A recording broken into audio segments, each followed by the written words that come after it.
Hello YouTubers, this is Giant Awakens, and today I want to talk about where should home prices be. I believe some areas of the country today, home prices are still overvalued. The run-up, in the last 10 years was so high, it went up so quick that in some areas the home prices went up 2 and 3 times just over like a 7-year period. So I still think they're overvalued. Where they should be, I believe, is about 2 to 2.5 times the median income for your area. So going back to when I grew up in the 70s, my dad made about $23,000. Our home price was about $41,000. So it was about double, what his income was. And so, I think that is more affordable because you think about it.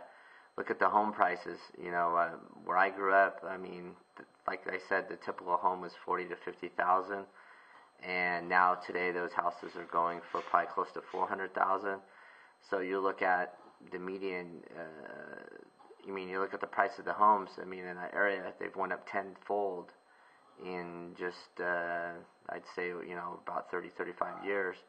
But the income has not gone up. You look at people's income in that area is maybe the median income is $60,000. So the median income maybe have gone up about 3 times, in the last 35 years, whereas the home price are still at 10 times.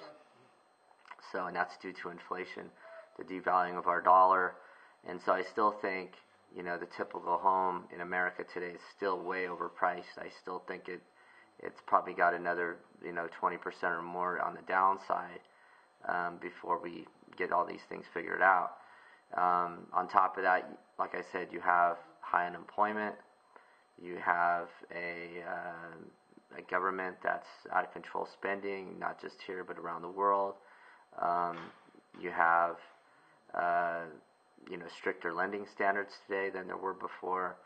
So all these are going to lead to less people buying homes and less builders building homes.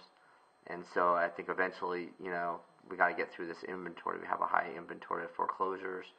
And so once all those are out, I think it's going to take a few years to get rid of all these foreclosures and stability back in the markets. I think it's going to take several years for this to happen. And once that happens, I think it'll hopefully come down to a level where most people are more affordable for most people. And I think that's eventually where we're going to be. Hopefully, 2 to 2.5 times the median income from your area. I think that's a more stable price level and a good price to get in. So that's my opinion on the subject. If you have any comments to post, please post them at the end of this video. And if you haven't signed up for my YouTube channel, please do. And everyone, thanks again for listening.